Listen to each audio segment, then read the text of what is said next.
ਸਾਰੇ ਮੇਰੀਆਂ ਗੱਲਾਂ ਨਾਲ ਜੇ ਸਹਿਮਤ ਹੋਏ ਤਾਂ ਬਾਹਾਂ ਖੜੀਆਂ ਕਰਿਓ। ਜਿਹੜੀ ਗੱਲ ਮੈਂ ਪੁੱਛੂੰਗਾ ਬੇਨਤੀ ਆ।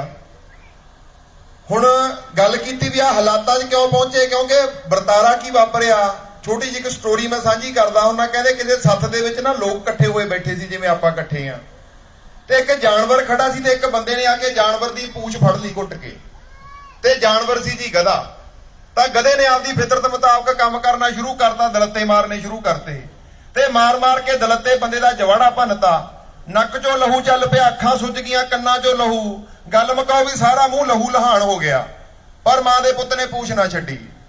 ਜਮਾ ਮਰਨ ਕਿਨਾਰੇ ਹੋਏ ਨੂੰ ਤੁਹਾਡੇ ਵਰਗੇ ਬਾਪੂ ਜੀ ਸਿਆਣੇ ਬੰਦੇ ਸੀ ਤੇ ਉਹਨਾਂ ਨੇ ਪੂਛ ਨਾਲੋਂ ਲਾ ਲਿਆ ਤੇ ਲਾ ਕੇ ਉੱਚੇ ਥਾਂ ਤੇ ਲਿਜਾ ਕੇ ਕੀ ਆ ਬੈਂਚ ਤੇ ਪਾ ਲਿਆ ਤੇ ਉਹਨੂੰ ਪਾਣੀ ਪੂਣੀ ਪਿਆਇਆ, ਮੂੰਹ ਤੇ ਪਾਣੀ ਦੇ ਛਿੱਟੇ ਮਾਰੇ।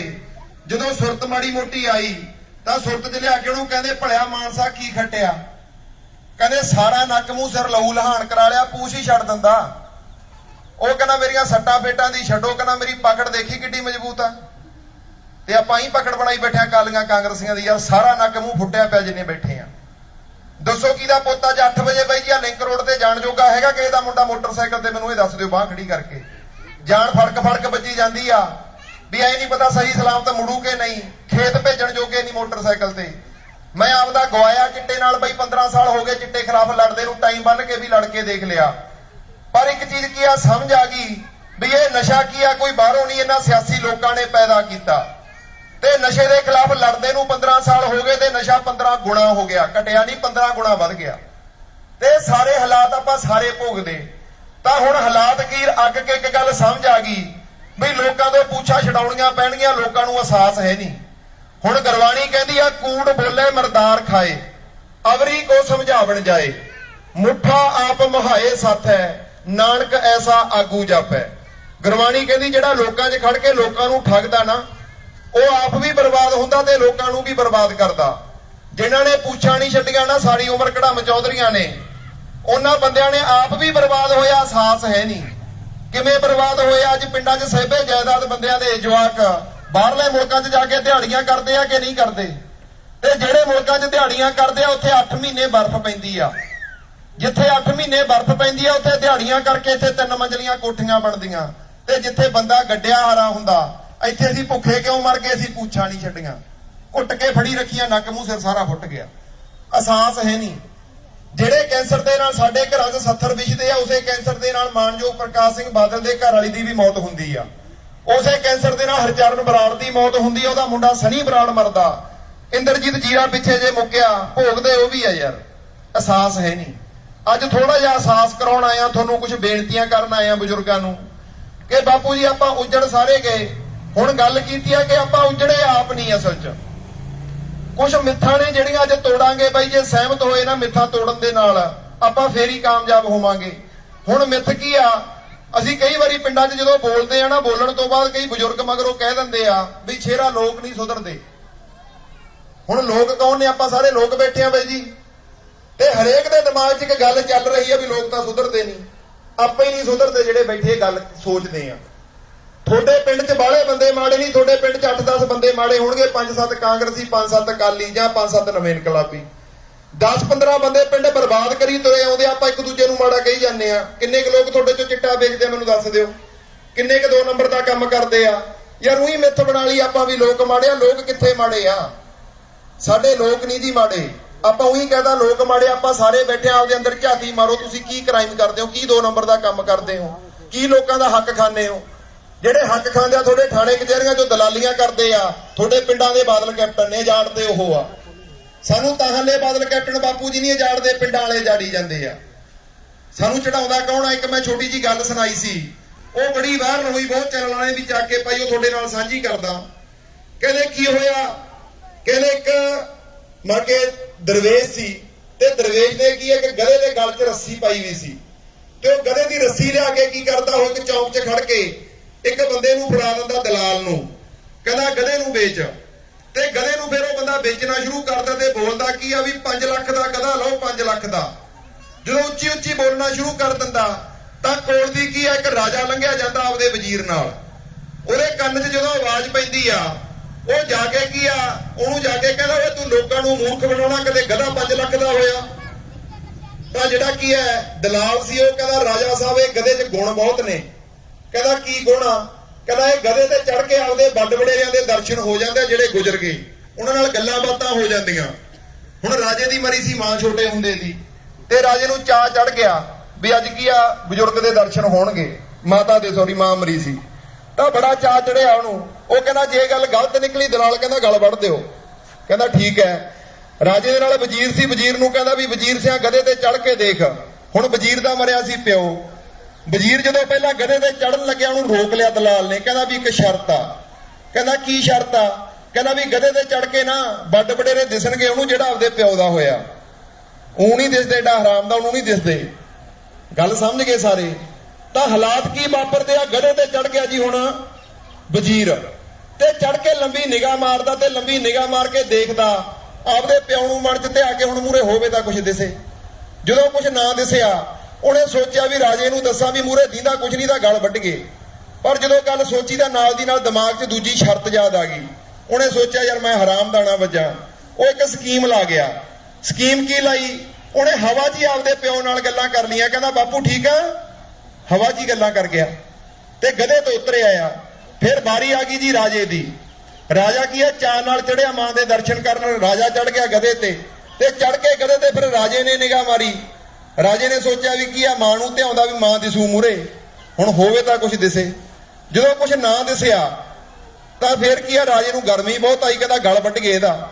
ਤੇ ਜਦੋਂ ਗਲ ਵੱਢਣ ਦੀ ਸੋਚੀ ਉਹਦੇ ਦਿਮਾਗ 'ਚ ਇੱਕ ਗੱਲ ਯਾਦ ਆ ਗਈ, ਨਾਲੇ ਤਾਂ ਸ਼ਰਤ ਯਾਦ ਆ ਗਈ ਤੇ ਦੂਜੀ ਵਜ਼ੀਰ ਦੀ ਤਾਇਦ ਕੀਤੀ ਗੱਲ ਯਾਦ ਆ ਗਈ ਵੀ ਵਜ਼ੀਰ ਨੂੰ ਦਿਸ ਗਿਆ ਸੀ ਯਾਰ, ਉਹਨੂੰ ਦਿਸ ਗਿਆ ਖੋਰੇ ਮੈਂ ਹੀ ਨਾ ਕਹਿੰਦਾ ਵੀ ਮਾੜਾ ਬੱਚਾ।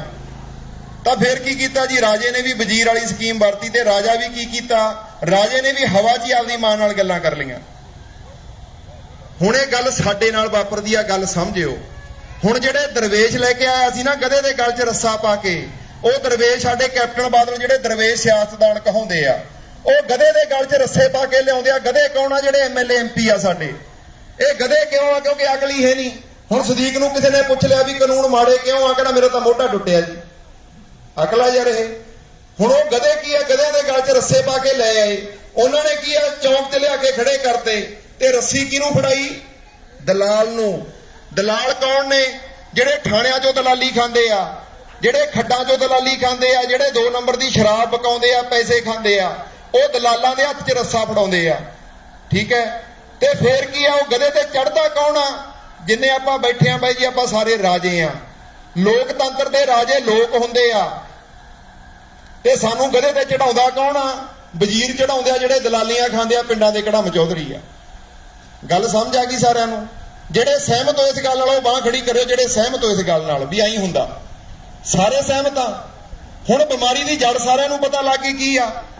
ਹੁਣ ਜਿੰਨਾ ਚਿਰ ਬਿਮਾਰੀ ਦੀ ਜੜ ਨਹੀਂ ਪਤਾ ਲੱਗਦੀ ਉਹਨਾਂ ਚਿਰ ਬਿਮਾਰੀ ਦਾ ਹੱਲ ਨਹੀਂ ਹੁੰਦਾ। ਕਿਸੇ ਮਰਜ਼ੀ ਡਾਕਟਰ ਕੋਲੇ ਵਗ ਜੀਏ, ਆਪਾਂ ਓੜ-ਪੋੜ ਕਰਾਈ ਜਾਂਦੇ ਆ, ਪਰ ਚੰਗੇ ਡਾਕਟਰ ਕੋਲੇ ਜਾਓਗੇ ਪਹਿਲਾਂ ਬਿਮਾਰੀ ਦੀ ਜੜ ਫੜ ਲੈਂਦਾ। ਹੁਣ ਅਸੀਂ ਕੀ ਕੀਤਾ? ਅਸੀਂ ਸਾਰੇ ਭਰਾਵਾਂ ਨੇ ਜਿਵੇਂ ਅਸੀਂ ਨਸ਼ੇ ਖਿਲਾਫ ਲੜਦੇ ਰਹੇ, ਨਾ ਕੋਈ ਹੱਲ ਹੋਇਆ ਤਾਂ 2.5 ਸਾਲ ਪਹਿਲਾਂ ਪੰਜਾਬ ਦੇ ਵਿੱਚ ਇੱਕ ਇਕੱਠ ਕਰ ਲਿਆ ਮੋਗੇ। ਇੱਕ ਸੈਮੀਨਾਰ ਕਰਾਇਆ, ਕਿਹਾ ਕਰਨਾ ਲੋੜੀਏ। ਉਹ ਜੋ ਗੁਰਬਾਣੀ ਦਾ ਮਹਾਵਾਕ ਮੰਨ ਕੇ ਚੱਲੇ ਸੀ, ਕਿਉਂਕਿ ਗੁਰਬਾਣੀ ਕਹਿੰਦੀ ਆ ਹੋ ਇਕੱਤਰ ਮਿਲੋ ਮੇਰੇ ਭਾਈ ਦੁਬਦਾ ਦੂਰ ਕਰੋ ਲਿਵਲਾਈ। ਗੁਰਬਾਣੀ ਕਹਿੰਦੀ ਸਿਰ ਜੋੜ ਲਓ ਜੇ ਇਕੱਠੇ ਹੋਣਾ, ਜੇ ਬਚਣਾ। ਤਾਂ ਸਾਰੇ ਕੀ ਆ ਉੱਥੇ ਇਕੱਠੇ ਹੋਏ ਤੇ ਪੰਜਾਬ ਚੋਂ ਹਜ਼ਾਰਾਂ ਲੋਕ ਆ ਗਏ।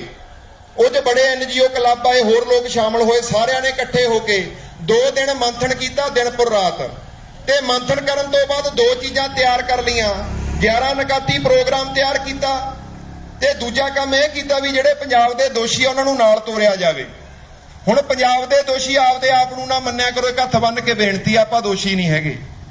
ਹੁਣ ਦੋਸ਼ੀ ਕੌਣ ਲੋਕ ਨੇ?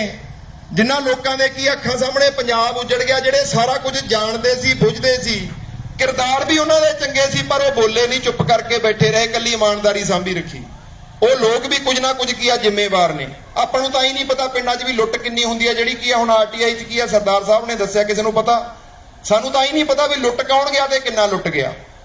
ਹੁਣ ਦੂਸਰੀ ਗੱਲ ਕੀ ਹੈ ਵੀ 11 ਨਕਾਤੀ ਪ੍ਰੋਗਰਾਮ ਕੀ ਸੀ ਵੀ ਲੋਕਾਂ ਨੂੰ ਜਾ ਕੇ ਅਹਿਸਾਸ ਕਰਾਈਏ ਵੀ ਯਾਰ ਤੁਸੀਂ ਮਾਲਕ ਹੋ। ਤੇ ਅਸੀਂ ਕੀ ਕਰਦੇ ਆ? ਸਾਡਾ ਅੱਜ ਤਰਾਸਦੀ ਕੀ ਆ ਵੀ ਸਾਡਾ ਨੌਕਰ ਤੈਅ ਕਰਦਾ ਮੈਂ ਮਾਲਕ ਨੂੰ ਕੀ ਦੇਣਾ, ਖੰਡ ਦਿਉ, ਪੱਤੀ ਦਿਉ, ਚੌਲ ਦਿਉ, ਆਹ ਦਿਉ। ਠੀਕ ਹੈ, ਨੌਕਰ ਤੈਅ ਕਰਦਾ। ਯਾਰ ਮਾਲਕ ਤੈਅ ਕਰੇ ਮੈਂ ਨੌਕਰ ਤੋਂ ਕੰਮ ਕੀ ਲੈਣਾ? ਜੇ ਮਾਲਕ ਨੂੰ ਬਈ ਕੰਮ ਦੀ ਜਾਚ ਹੈ ਨਹੀਂ, ਨੌਕਰ ਤੋਂ ਕੰਮ ਲੈ ਲੂ। ਨਹੀਂ ਲੈ ਸਕਦਾ। ਫਿਰ ਆਪਾਂ ਮਾਲਕਾਂ ਯਾਰ ਆਪਾਂ ਕੰਮ ਦੀ ਜਾਂਚ ਸਿੱਖੀਏ ਵੀ ਨੌਕਰ ਤੋਂ ਕੰਮ ਕੀ ਲੈਣਾ। ਆਪਾਂ ਨੌਕਰ ਤੋਂ ਕੰਮ ਕੀ ਲੈਨੇ ਆ? ਜਿੰਨੇ ਆਪਾਂ ਬੈਠੇ ਆ ਆਪਾਂ ਵਿਆਹਾਂ ਭੋਗਾਂ ਦੇ ਬੁਲਾ ਲੈਨੇ ਆ ਐਮਐਲਏ ਨੂੰ, ਆ ਜਾਂਦੇ ਆ। ਅਸੀਂ ਆਪਦੇ ਪਿੰਡ ਦਾ ਜਿਹੜਾ ਫੀਲਾ ਹੁੰਦਾ ਨਾ, ਆਪਾਂ ਨੂੰ ਸਭ ਤੋਂ ਵੱਧ ਨਫ਼ਰਤ ਅਸੀਂ ਬਾਦਲ ਕੈਪਟਨਾਂ ਨੂੰ ਨਹੀਂ ਕਰਦੇ, ਤੁਹਾਡੇ ਤੁਸੀਂ ਪਿੰਡ ਵਾਲਿਆਂ ਨੂੰ ਕਰਦੇ ਹੋ ਜਿਹੜੇ ਉਹਨਾਂ ਦੇ ਚਮਚੇ ਆ। ਹੁਣ ਉਹ ਲੋਕ ਕੀ ਕਰਦੇ ਆ? ਉਹ ਲੋਕ ਜਦੋਂ ਪਿੰਡਾਂ ਦੇ ਵਿੱਚ ਕੀ ਆ, ਜਦੋਂ ਅਸੀਂ ਉਹਨਾਂ ਨੂੰ ਵਿਆਹ ਦਾ ਕਾਰਡ ਵੀ ਨਹੀਂ ਦਿੱਤਾ ਹੁੰਦਾ ਪਰ ਐਮਐਲਏ ਨੂੰ ਦੇ ਦਿੰਨੇ ਆ, ਤਾਂ ਐਮਐਲਏ ਦੇ ਨਾਲ 5-7 ਉਹ ਵੀ ਮੂੰਹ ਚੱਕ ਕੇ ਆ ਜਾਂਦੇ, ਆਪਾਂ ਸੱਦੇ ਨਹੀਂ ਹੁੰਦੇ, ਤੇ ਆ ਕੇ ਸਾਡੇ ਵਿਆਹਾਂ 'ਚ ਪਲੇਟਾਂ ਚੱਕੀ ਖੜੇ ਹੁੰਦੇ ਆ। ਤੇ ਅਸੀਂ ਕੀ ਕਰਦੇ ਆ? ਅਸੀਂ ਆਪਦੇ ਸਕੇ ਰਿਸ਼ਤੇਦਾਰ ਛੱਡ ਕੇ ਉਹਨਾਂ ਦੀਆਂ ਲਾਲਾਂ ਚੱਟਦੇ ਆ। ਪਹਿਲਾ ਕੰਮ ਅਸੀਂ ਆਹ ਲੈਨੇ ਆ ਐਮਐਲਏ ਤੋਂ। ਦੂਜਾ ਕੰਮ ਕੀ ਲੈਨੇ ਆ? ਥਾਣੇ ਕਚਹਿਰੀ 'ਚ ਫੋਨ ਕਰਾ ਲੈਨੇ ਆ। ਥਾਣੇ 'ਚ ਬੈਠਾ ਐਸਐਚਓ, ਕਚਹਿਰੀ 'ਚ ਬੈਠਾ ਤਹਿਸੀਲਦਾਰ, ਤਨਖਾਹ ਤੁਹਾਡੀਆਂ ਜੇਬਾਂ 'ਚੋਂ ਜਾਂਦੀ ਆ। ਤਨਖਾਹ ਤੁਸੀਂ ਦਿੰਦੇ, ਉਹਦੇ ਤਲੇ ਬੰਦਾ ਕਿਹਦੇ ਚੱਟਦਾ? ਖੁਦ ਐਮਐਲਏ ਐਮਪੀਆਂ ਦੇ ਚੱਟਦਾ, ਜਿਹੜਾ ਖੁਦ ਸਾਡਾ ਨੌਕਰ ਆ। ਤਾਂ ਇਹ ਗੱਲ ਵਾਸਤੇ ਸਾਨੂੰ ਇੱਕ ਬੇਨਤੀ ਹੈ ਵੀ ਸਾਨੂੰ ਇਹ ਗੱਲਾਂ ਦੇ ਵਿੱਚ ਕੀ ਆ ਸਮਝ ਬਣਾਉਣੀ ਪਊ ਵੀ ਨੌਕਰ ਤੋਂ ਕੰਮ ਕਿਵੇਂ ਲੈਣਾ। ਹੁਣ ਅਸੀਂ ਕੀ ਆ ਜਿਹੜਾ ਹੁਣ ਪੈਨਸ਼ਨ ਦਾ ਮੁੱਦਾ ਛੇੜਿਆ ਤੇ ਲੋਕਾਂ ਨੂੰ ਜਾ ਕੇ ਇੱਕ ਅਹਿਸਾਸ ਕਰਾ ਰਹੇ ਆ। ਅਹਿਸਾਸ ਕੀ ਆ? ਅਸੀਂ ਦੱਸਦੇ ਆ ਵੀ ਬਾਦਲ 5.25 ਲੱਖ ਪੈਨਸ਼ਨ ਲੈਂਦਾ, ਭੱਠੜ 3.5 ਲੱਖ ਲੈਂਦੀ ਆ। ਆ ਨਵੇਂ ਇਨਕਲਾਬੀਏ ਵੀ ਪੈਨਸ਼ਨਾਂ ਲੈਣ ਲੱਗ ਜਾਣਗੇ, ਜਿਹੜੇ ਆਪ ਵਾਲੇ ਆਏ ਸੀ ਸਾਰੇ ਪੈਨਸ਼ਨਾਂ ਲੈਂਦੇ ਆ। ਤੇ ਦੰਦਾ ਕੌਣ ਆ? ਹੁਣ ਬਾਦਲ ਨੂੰ ਪੈਨਸ਼ਨ ਬਾਪੂ ਜੀ ਤੁਸੀਂ ਦਿੰਦੇ ਹੋ, ਤੁਸੀਂ ਦਿੰਦੇ ਹੋ। ਹੁਣ ਆਪਾਂ ਇਹ ਗੱਲ ਬਾਰੇ ਚੇਤਨ ਹੈਗੇ ਆ ਵੀ ਆਪਾਂ ਦਿੰਦੇ ਆ। ਕਿੰਨੇ ਭਰਾ ਕਹਿੰਦੇ ਆ ਵੀ ਮੈਂ ਦਿੰਨਾ, ਘਰੋਂ ਦਿੰਨਾ? ਬਾਹ ਖੜੀ ਕਰੋਗੇ ਜਿਹੜਾ ਬਾਦਲ ਨੂੰ ਪੈਨਸ਼ਨ ਘਰੋਂ ਦਿੰਦਾ? ਕਈਆਂ ਨੇ ਬਾਹ ਨਹੀਂ ਖੜੀ ਕੀਤੀ। ਬਾਈ ਚਾਹ ਪੀ ਕੇ ਆਏ ਹੋ? ਮੈਂ ਤੁਹਾਨੂੰ ਦੱਸਦਾ ਵੀ ਚਾਹ ਦੇ ਵਿੱਚ ਖੰਡ ਤੇ ਪੱਤੀ ਪੈਂਦੀ ਆ, ਦੋਨਾਂ ਦੇ ਟੈਕਸ ਆ। ਸੁਸਤੀ ਕਰਕੇ ਨਹੀਂ ਕਹਿੰਦਾ। ਤੜਕੇ ਤੋਂ ਲੈ ਕੇ ਆਥਣ ਤੱਕ ਜਿੰਨਾ ਸਮਾਨ ਵਰਤਦੇ ਹੋ ਨਾ, ਹਰੇਕ ਚੀਜ਼ ਤੇ ਟੈਕਸ ਆ। ਮਰੇ ਦੇ ਕੱਫਣ ਤੇ ਵੀ 23 ਰੁਪਏ 100 ਰੁਪਏ ਜੋ ਸਰਕਾਰ ਲੈ ਕੇ ਜਾਂਦੀ ਆ। ਸਾਡੀਆਂ ਮਾਤਾਵਾਂ ਬੈਠੀਆਂ ਜਾ ਕੇ, ਜਦੋਂ ਆਪਾਂ ਗੱਜ ਪੜਵਾਉਣੇ ਆ ਨਾ ਜਾ ਕੇ ਹੱਟ ਤੋਂ, ਬਾਣੀਆਂ ਨੂੰ ਕਹਿੰਦੇ ਆ ਵੀ ਕੀ ਆ ਪਾੜ ਦੇ ਇੰਨੇ ਮੀਟਰ ਕੱਪੜਾ ਸੂਟ ਲੈ ਕੇ ਆਉਣੇ ਆ, ਤਾਂ 100 ਰੁਪਏ ਜਿਹੜਾ ਦਿੰਦੇ ਆ, 100 ਰੁਪਏ ਜੋ 23 ਰੁਪਏ ਸਰਕਾਰ ਦੇ ਖਾਤੇ 'ਚ ਡਿੱਗ ਪੈਂਦੇ ਆ। ਜੰਮਣ ਤੋਂ ਲੈ ਕੇ ਮਰਨ ਤੱਕ ਆਪਾਂ ਟੈਕਸ ਦਿੰਦੇ ਆ। ਉਸੇ ਰੁਪਈਏ ਨਾਲ ਫਿਰ ਕੀ ਆ, ਬਾਦਲ ਤੇ ਕੈਪਟਨ ਸਾਹਿਬ ਤਨਖਾਹਾਂ ਤੇ ਪੈਨਸ਼ਨਾਂ ਲੈਂਦੇ ਆ। ਤੇ ਲੈਂਦੇ ਕਾਹਦੀਆਂ? ਸਾਨੂੰ ਮੂਰਖ ਬਣਾਉਣ ਦੀਆਂ ਲੈਂਦੇ ਆ। ਹੁਣ ਤੁਹਾਨੂੰ ਇੱਕ ਬੇਨਤੀ ਕਰਨ ਆਏ ਆ। ਹੁਣ ਜਿਹੜੀ ਗੱਲ ਮੈਂ ਕਰਦਾ, ਤੁਹਾਡੇ ਢਿੱਡ ਦੀਆਂ ਗੱਲਾਂ ਆਪਾਂ ਸਾਰੇ ਗੱਲਾਂ ਹੀ ਕਰੀ ਗਏ, ਅੱਜ ਤੱਕ ਕੀਤਾ ਕੁਝ ਨਹੀਂ। ਤਾਂ ਇੱਕ ਸਮਝ ਬਣਾਈ ਗਈ ਵੀ ਬਾਬੇ ਵੀ ਇਹੀ ਕੰਮ ਕਰਦੇ ਆ ਪੰਜਾਬ ਦੇ ਵਿੱਚ। ਉਹ ਲੋਕਾਂ ਦੀ ਅੱਗ ਕਢਾਈ ਜਾਂਦੇ ਆ, ਕਰਦੇ ਕੁਝ ਨਹੀਂ। ਅਸੀਂ ਸੜਕਾਂ ਤੇ ਬੈਠੇ ਕੀ ਆ, ਸੇਕ ਕੱਢੀ ਗਏ, ਧਰਨੇ ਮੁਜ਼ਾਹਰੇ ਮਾਰੀ ਗਏ। ਹੁਣ ਇੱਕ ਗੱਲ ਨਾਲ ਕੀ ਆ, ਤੁਹਾਨੂੰ ਸਹਿਮਤੀ ਬਣਾਉਣੀ ਪਊ ਵੀ ਸਾਡੀ ਜਿਹੜੀ ਤਕਦੀਰ ਆ ਉਹ ਮੰਦਰਾਂ ਮਸਜਿਦਾਂ ਗੁਰੂ ਘਰਾਂ 'ਚ ਨਹੀਂ ਬਣਦੀ। ਉੱਥੇ ਜਾ ਕੇ ਜ਼ਮੀਰ ਬਣਦੀ ਆ। ਤਕਦੀਰ ਸਾਡੀ ਕਿੱਥੇ ਲਿਖੀ ਜਾਂਦੀ ਆ? ਜਿੱਥੇ ਅਗਲਿਆਂ ਨੇ ਕਾਨੂੰਨ ਘੜੇ ਆ। ਹੁਣ ਕਿਸਾਨਾਂ ਦੀ ਤਕਦੀਰ ਕਿੱਥੇ ਲਿਖੀ ਆ ਬਈ? ਅਗਲਿਆਂ ਨੇ ਸੰਸਦ 'ਚ ਘੜੀ ਆ ਕਿ ਨਹੀਂ ਘੜੀ? ਤਕਦੀਰ ਸਾਡੀ ਉੱਥੇ ਲਿਖੀ ਜਾਣੀ ਆ। ਉੱਥੇ ਜਾਣ ਵੇਲੇ ਅਸੀਂ ਕਹਿੰਦੇ ਨੇ ਹਮ ਤੋਂ ਸਿਆਸੀ ਨਹੀਂ। ਤੁਹਾਡੇ ਚੋਂ ਕਿਹੜਾ ਬੰਦਾ ਬਈ ਕਹਿੰਦਾ ਵੀ ਮੈਂ ਸਿਆਸੀ ਨਹੀਂ? ਬਾਹ ਖੜੀ ਕਰਿਓ। ਸਾਰੇ ਸਿਆਸੀ ਹੈਗੇ ਹੋ, ਮੰਨਦੇ ਹੋ? ਮੈਂ ਸਿਆਸੀ ਆ, ਮੈਂ ਬਾਹ ਖੜੀ ਕਰਕੇ ਕਹਿਣਾ। ਮੈਂ 4 ਵਾਰੀ ਵੋਟ ਪਾਈ ਤੇ 4 ਵਾਰੀ ਹਾਰ ਗਿਆ। ਤੇ ਜਿੰਨੇ ਬਾਪੂ ਜੀ ਤੁਸੀਂ ਬੈਠੇ ਹੋ ਜਿੱਤੇ ਤੁਸੀਂ ਵੀ ਕਦੇ ਨਹੀਂ ਅੱਜ ਤੱਕ। ਜੇ ਜਿੱਤੇ ਹੁੰਦੇ ਪੁੱਤ ਬਾਹਰਲੇ ਮੁਲਕ 'ਚ ਨਾ ਭੇਜਦੇ ਤੇ ਅੱਜ ਜੇਲ੍ਹਾਂ ਵਰਗੀ ਜ਼ਿੰਦਗੀ ਨਾ ਜਿਉਂਦੇ। ਹੁਣ ਰੌਲਾ ਕੀ ਆ? ਅਸੀਂ ਸਾਰੀ ਉਮਰ ਤਾਸ਼ ਸਾਰਿਆਂ ਨੇ ਖੇਡੀ ਹੂ। ਤਾਸ਼ 'ਚ 2 ਪੱਤੇ ਹੁੰਦੇ, ਇੱਕ ਗੋਲਾ ਹੁੰਦਾ, ਇੱਕ ਬਾਦਸ਼ਾਹ ਹੁੰਦਾ। ਹੁਣ ਵੱਡਾ ਪੱਤਾ ਕਿਹੜਾ ਹੁੰਦਾ, ਬਾਦਸ਼ਾਹ ਕੇ ਗੋਲਾ ਜੀ? ਬਾਦਸ਼ਾਹ ਵੱਡਾ ਹੁੰਦਾ। ਤੇ ਸਾਰੀ ਉਮਰ ਦਾ ਆਪਾਂ ਗੋਲਿਆਂ ਤੇ ਲਾਈ ਗਏ। ਹੁਣ ਬਾਦਲ ਆ, ਕੈਪਟਨ ਆ, ਮੋਦੀ ਆ, ਕੇਜਰੀਵਾਲ ਆ, ਸਾਰੇ ਕਾਰਪੋਰੇਟਾਂ ਦੇ ਗੋਲੇ ਆ, ਗੋਲੇ। ਤੇ ਦਾ ਸਾਰੀ ਉਮਰ ਹੀ ਉਹਨਾਂ ਤੇ ਲਾਇਆ। ਤੇ ਲੋਕਤੰਤਰ ਦੇ ਬਾਦਸ਼ਾਹ ਕੌਣ ਆ? ਜਿੰਨੇ ਆਪਾਂ ਬੈਠੇ ਆ। ਆਪਾਂ ਆਪਦੇ ਤੇ ਦਾ ਕਿਉਂ ਨਹੀਂ ਲਾ ਸਕੇ? ਦਾ ਲਾਉਣ ਦਾ ਕਾਰਨ ਕੀ ਆ? ਤੁਹਾਨੂੰ ਮੈਂ ਇੱਕ ਦੱਸਦਾ ਆਪਣੀ ਫਿਤਰਤ ਕੀ ਆ। ਹੁਣ ਮੈਨੂੰ ਜਿਹੜੇ ਭਰਾ ਨੇ ਇੱਥੇ ਆ ਪ੍ਰੋਗਰਾਮ ਰੱਖਿਆ, ਮੈਂ ਜਾਣਦਾ ਵੀ ਨਹੀਂ। ਉਹਨੇ ਬਾਈ ਨੇ 2-3 ਵਾਰੀ ਪਹਿਲਾਂ ਵੀ ਫੋਨ ਕੀਤਾ ਸੀ। ਚਲੋ ਅੱਜ ਸਬੱਬ ਬਣਿਆ, ਵੀਰ ਨੂੰ ਆਖਿਆ ਕਿ ਅਸੀਂ ਆਵਾਂਗੇ। ਹੁਣ ਆਪਣੇ ਕੀ ਆ, ਸਾਨੂੰ ਕਈ ਵਾਰੀ ਨਾ ਸ਼ਰਾਰਤੀ ਬੰਦਾ ਪਾਸੇ ਠਾ ਕੇ ਲਿਜਾ ਕੇ ਪੁੱਛਣ ਲੱਗ ਜਾਂਦਾ ਬਈ ਤੈਨੂੰ ਸੱਦਿਆ ਕਿਹਨੇ ਆ? ਮੈਂ ਪੁੱਛ ਲੈਣਾ ਕਿਵੇਂ ਸੀ? ਅਗਲਾ ਕਹਿੰਦਾ ਜਿਹਨੇ ਸੱਦਿਆ ਉਹ ਖੋਰੇ ਸਰਪੰਚੀ ਲੈ ਨਹੀਂ ਫਿਰਦਾ। ਆਪਾਂ ਇੰਨੀ ਕੁ ਸੋਚ ਰੱਖਦੇ ਆਂ ਯਾਰ। ਇਹ ਸੋਚ ਖਤਮ ਕਰਕੇ ਸਾਨੂੰ ਆਪਦੀ ਅਗਵਾਈ ਆਪ ਕਰਨੀ ਪਊ। ਅਸੀਂ ਕਿਉਂ ਕਿਸੇ ਦੇ ਮਗਰ ਪੁੱਛਾ ਫੜ ਕੇ ਤੁਰੇ ਫਿਰਦੇ ਆਂ? ਅਸੀਂ ਕੀ ਆ, ਤੁਹਾਨੂੰ ਇੱਕੋ ਬੇਨਤੀ ਕਰਨ ਆਇਆ ਵੀ ਤਰੀਕਾਕਾਰ ਜਿਹੜਾ ਤਿਆਰ ਕੀਤਾ ਉਹਦੇ ਵਿੱਚ ਖੁਦ ਨੂੰ ਵੀ ਬੇਈਮਾਨ ਮੰਨ ਕੇ ਤਿਆਰ ਕੀਤਾ। ਕਿਉਂ ਤਿਆਰ ਕੀਤਾ? ਕਿਉਂਕਿ ਪਹਿਲਾਂ ਤਾਂ 11 ਨਕਾਤੀ ਪ੍ਰੋਗਰਾਮ 'ਚ ਮੈਂ ਤੁਹਾਡੇ ਨਾਲ ਇੱਕ ਨੁਕਤਾ ਸਾਂਝਾ ਕਰ ਲੈਣਾ। ਉਹ 11 ਨੁਕਤਿਆਂ 'ਚ ਲੋਕਾਂ ਨੂੰ ਅਹਿਸਾਸ ਕਰਾਇਆ ਜਾਂਦਾ ਕਿ ਯਾਰ ਤੁਸੀਂ ਮਾਲਕ ਹੋ। ਪਹਿਲਾ ਇੱਕੋ ਨੁਕਤਾ ਕੀ ਹੈ ਵੀ ਸਾਨੂੰ ਪੈਨਸ਼ਨਾਂ ਦੇਣ ਵੇਲੇ ਮਾਤਾਵਾਂ ਬੈਠੀਆਂ, ਬਜ਼ੁਰਗ ਬੈਠੇ ਆ। ਹੁਣ ਸਾਨੂੰ ਜਦੋਂ ਪੈਨਸ਼ਨ ਮਿਲਦੀ ਹੈ, ਅਸੀਂ ਪੈਨਸ਼ਨ ਦੇ ਮੁੱਦੇ ਤੇ ਇੱਕ ਕੀ ਆ ਹੁਣ ਅੰਦੋਲਨ ਖੜਾ ਕੀਤਾ ਪਿਆ। ਉਹ ਪਹਿਲਾਂ ਵੀ ਸਾਡੀ ਸੰਸਥਾ ਵੱਲੋਂ ਲੜਿਆ ਗਿਆ ਸੀ, ਇੱਕ ਅਸੂਲ ਮੰਚ ਬਣਾ ਕੇ। ਉਹਦੇ ਵਿੱਚ 250 ਤੋਂ 750 ਪੈਨਸ਼ਨ ਥਾਲ ਖੜਕਾ ਕੇ ਕਰਾਈ ਸੀ। ਪਰ ਉਹ ਥਾਲ ਕੀ ਆ, ਧਰਨੇ ਮਜਾੜੇ ਨਹੀਂ ਲਾਏ ਸੀ, ਨਾ ਕਿਤੇ ਕੀ ਆ ਬੈਠੇ ਸੀ। ਇੱਕ ਸਰਕਾਰ ਨੂੰ ਖਤਰਾ ਖੜਾ ਕਰਵਾਇਆ ਗਿਆ ਸੀ। 850 ਪਿੰਡਾਂ 'ਚ ਲੋਕਾਂ ਨੂੰ ਅੱਡਿਆਂ ਕੋਲੇ ਖੜ ਕੇ ਥਾਲ ਖੜਕਵਾਤੇ, ਉਹਨਾਂ ਦੀਆਂ ਫੋਟੋਆਂ ਖਿੱਚ ਕੇ ਸੀਐਮ ਦੇ ਘਰੇ ਫੜਾਉਣ ਲੱਗ ਗਏ। ਤੇ ਜਦੋਂ ਜਾ ਕੇ ਉੱਥੇ ਬੈਠ ਗਏ 5 ਜਾਣੇ, 4 ਕੀ ਆ ਸਾਡੇ ਅਪਾਹਜ ਵੀਰ ਸੀ ਤੇ 5ਵਾਂ ਬਾਈ ਬਲਵਿੰਦਰ ਸਿੰਘ ਜਿਨ੍ਹਾਂ ਦੀ ਗੱਲ ਕੀਤੀ ਆ, ਤੇ ਜਾ ਕੇ ਜਦੋਂ ਦਰੀ ਵਿਛਾ ਕੇ ਬਹਿ ਗਏ, ਸੀਐਮ ਦੇ ਘਰ ਮੂਹਰੇ ਫੋਰਸ ਚੜ ਕੇ ਆ ਗਈ, ਕਹਿੰਦੇ ਅੰਦਰ ਦੰਨੇ 144 ਲੱਗੀ ਆ। ਤਾਂ ਬਲਵਿੰਦਰ ਸਿੰਘ ਜੀ ਕਹਿੰਦੇ 144 ਬਾਈ ਜੀ ਕੀ ਇਹ ਕਿੱਥੇ ਲੱਗਦੀ ਆ ਜਿੱਥੇ 5 ਤੋਂ ਵੱਧ ਬੰਦੇ ਹੋਣ। ਇੱਕ ਬੰਦਾ ਪਾਸੇ ਕੱਢਤਾ ਸੀਗਾ, ਕਹਿੰਦੇ ਅਸੀਂ ਤਾਂ ਬੰਦੇ ਹੀ 4 ਆ। ਤੇ ਨਾਲ ਦੀ ਨਾਲ ਫੋਟੋਆਂ ਬੰਦਿਆਂ ਨੂੰ ਖੜਿਆਂ ਨੂੰ ਵੰਡਣੀਆਂ ਸ਼ੁਰੂ ਕਰਤੀਆਂ। ਪੱਤਰਕਾਰ ਖੜੇ ਸੀ ਤੇ ਜਦੋਂ ਦੇਖਿਆ ਵੀ 850 ਪਿੰਡਾਂ 'ਚ ਥਾਲ ਖੜਕ ਗਿਆ ਇਸ ਮੁੱਦੇ ਤੇ। ਮੁੱਦਾ ਕੀ ਸੀ? ਪੈਨਸ਼ਨ ਦੀ ਸਭ ਨੂੰ ਵੰਡ ਕਰੋ ਜਾਂ ਖੁਦ ਵੀ ਲੈਣੀ ਬੰਦ ਕਰੋ। ਇਹ ਹਰੇਕ ਦੇ ਦਿਮਾਗ ਦੇ ਵਿੱਚ ਸਿੱਧੀ ਗੱਲ ਵੱਜਦੀ ਆ। ਤਾਂ ਉਹਨਾਂ ਨੂੰ ਪਤਾ ਲੱਗ ਗਿਆ 850 ਪਿੰਡ 'ਚ ਇੱਕ ਦਿਨ 'ਚ ਠਾਲਿਆ, ਕਹਿੰਦੇ ਫਿਰ ਤਾਂ ਬੇਬ ਬਣ ਗਈ। ਤੇ ਸਰਕਾਰਾਂ ਡਰਦੀਆਂ ਲੋਕਾਂ ਦੇ ਜਾਗਣ ਤੋਂ ਆ। ਨਾਲ ਦੀ ਨਾਲ ਅੱਧੇ ਘੰਟੇ 'ਚ ਆ ਕੇ ਦਰੀ ਤੇ ਬਹਿ ਗਿਆ ਸੀਐਮ ਦਾ ਓਐਸਡੀ, ਕਹਿੰਦਾ ਦੱਸੋ ਕੀ ਚਾਹੀਦਾ। 3300 ਬੰਦਾ ਅਪਾਹਜ ਬੰਦਾ ਸਰਕਾਰੀ ਨੌਕਰੀ ਲੱਗਿਆ ਬਲਵਿੰਦਰ ਸਿੰਘ ਦੇ ਐਫਰਟ ਕਰਕੇ। ਪਿੰਡ ਦਾ ਪੰਚਾਇਤ ਮੈਂਬਰ ਵੀ ਹੈ ਨਹੀਂ ਬੰਦਾ, ਗਸਟਡ ਪੋਸਟ ਤੇ ਸੀਗਾ ਤੇ 11 ਸਾਲ ਰਹਿੰਦੇ ਸੀ ਨੌਕਰੀ ਤੇ, ਰਿਜ਼ਾਈਨ ਕਰਤਾ ਉਹਨਾਂ ਨੇ, 2 ਮਹੀਨੇ ਹੋ ਗਏ। ਹੁਣ ਲੋਕ ਲੜਾਈ ਲੜਨ, ਕਹਿੰਦੇ ਮੈਂ ਤੁਰਿਆ ਕਿਉਂ? ਉਹ ਕਹਿੰਦਾ ਯਾਰ ਲੜਾਈ ਲੜਨ ਮੈਂ ਤਾਂ ਤੁਰਿਆ ਕਿਉਂਕਿ ਮੈਂ ਇੱਕ ਦੇਖਿਆ ਵੀ ਜਦੋਂ ਅਪਾਹਜ ਬੰਦੇ ਇਕੱਠੇ ਹੋ ਕੇ ਆਪਦੇ ਹੱਕ ਲੈ ਸਕਦੇ ਆ, ਸਾਡੇ ਪੰਜਾਬ ਦੇ ਲੋਕਾਂ ਨੂੰ ਕੀ ਗੋਲੀ ਵੱਜੀ ਆ। ਆਪਾਂ ਦਿਮਾਗੀ ਅਪਾਹਜ ਹੋਏ ਬੈਠੇ ਆ, ਸਾਰੇ ਗੱਲਾਂ ਕਰੀ ਜਾਂਦੇ ਆ, ਕਰਨ ਨੂੰ ਕੁਝ ਤਿਆਰ ਨਹੀਂ। ਸਿਰਫ ਉਹ ਅਪਾਹਜਤਾ ਖਤਮ ਕਰਨੀ ਆ, ਦਿਮਾਗੀ ਜਿਹੜੇ ਹੋਏ ਬੈਠੇ ਆ। ਅਸੀਂ ਸ਼ਬਦ ਗੁਰੂ ਦੀ ਧਰਤੀ ਤੇ ਬੌਧਿਕ ਤੌਰ ਤੇ ਕੰਗਾਲ ਹੋ ਗਏ। ਹੁਣ ਸਾਨੂੰ ਉਹ ਬੁੱਧੀ ਕੀ ਆਪਦੀ ਜਗਾਉਣੀ ਪਊਗੀ। ਉਸੇ ਤਹਿਤ ਕੀ ਆ, ਲੋਕਾਂ ਜਾ ਕੇ ਇੱਕ ਗੱਲ ਕਹਿਣੇ ਆ। ਹੁਣ ਦੁਆਰੇ ਅੰਦੋਲਨ ਜਿਹੜਾ ਸ਼ੁਰੂ ਕੀਤਾ ਮੈਂ 2 ਮਿੰਟਾਂ ਦੇ ਵਿੱਚ ਦੱਸ ਦਿੰਨਾ। ਉਹਦੇ ਵਿੱਚ ਅਸੀਂ ਇਹ ਕਹਿਣੇ ਆ ਕਿ ਇਹ ਕਹਿੰਦੇ ਆ ਖਜ਼ਾਨਾ ਖਾਲੀ ਆ, ਸਾਡੀਆਂ ਪੈਨਸ਼ਨਾਂ ਤੇ ਸ਼ਰਤਾਂ ਰੱਖਤੀਆਂ। ਕੀ ਰੱਖੀ ਆ? ਸਭ ਤੋਂ ਪਹਿਲਾਂ ਬਜ਼ੁਰਗਾਂ ਤੇ ਰੱਖਤੀ 2.5 ਏਕੜ ਤੋਂ ਵੱਧ ਜ਼ਮੀਨ ਨਾ ਹੋਵੇ। ਯਾਰ ਸ਼ਰਮ ਆਉਣੀ ਚਾਹੀਦੀ ਆ, ਬਾਦਲ ਕੈਪਟਨ ਕੋਲੇ 2.5 ਏਕੜ ਹੈ ਨਹੀਂ ਵਿਚਾਰਿਆਂ ਕੋਲੇ। ਦੂਜੀ ਸ਼ਰਤ ਸਾਡੇ ਤੇ ਕੀ ਆ ਵੀ 65 ਸਾਲ ਉਮਰ ਹੋਵੇ। ਉਹ ਬਾਈ ਜੀ ਦੱਸ ਕੇ ਹਟਿਆ ਕਿ ਆਪ 25 ਸਾਲ ਦਾ ਐਮਐਲਏ ਬਣ ਗਿਆ ਤੇ 30 ਸਾਲ ਦੇ ਦੀ 75000 ਪੈਨਸ਼ਨ। ਕੀ ਕੱਦੂ 'ਚ ਤੀਰ ਮਾਰਤਾ ਉਹਨੇ। ਤੇ ਤੀਜਾ ਕੀ ਆ, ਇੱਕ ਡੀਸੀ ਜਾਂ ਜੱਜ ਜਾਂ ਵਿਧਾਇਕ ਜਦੋਂ ਰਿਟਾਇਰ ਹੁੰਦਾ ਨਾ, ਉਹਨੂੰ ਆਪਦੀ ਤਨਖਾਹ ਦਾ ਅੱਧ ਪੈਨਸ਼ਨ ਮਿਲਦੀ ਆ। ਜੇ 2 ਲੱਖ ਡੀਸੀ ਲੈਂਦਾ ਸੀ, ਜਦੋਂ ਰਿਟਾਇਰ ਹੋ ਗਿਆ 1 ਲੱਖ ਪੈਨਸ਼ਨ ਮਿਲੂ। ਅਨਪੜ੍ਹ ਬੰਦੇ ਦੀ ਵੀ ਦਿਹਾੜੀ ਸੈਂਟਰ ਸਰਕਾਰ ਨੇ ਤੈਅ ਕਰਤੀ ਪੌਣੇ 300 ਰੁਪਿਆ। ਤੇ ਜੇ ਉਹਦਾ ਅੱਧ ਵੀ ਮੰਨ ਕੇ ਚੱਲੀਏ 5000 ਘੱਟੋ ਘੱਟ ਪੈਨਸ਼ਨ ਸਾਡੇ ਬਜ਼ੁਰਗਾਂ ਨੂੰ ਵੀ ਬਣਦੀ ਆ।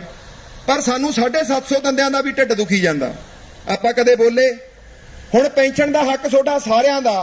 ਹੁਣ ਕਈ ਬਜ਼ੁਰਗ ਕੀ ਸੋਚਦੇ ਆ, ਹੁਣ ਇਸ ਮਹੀਨੇ ਦੀ ਪੈਨਸ਼ਨ ਆਈ ਨਹੀਂ ਹਜੇ ਤੱਕ।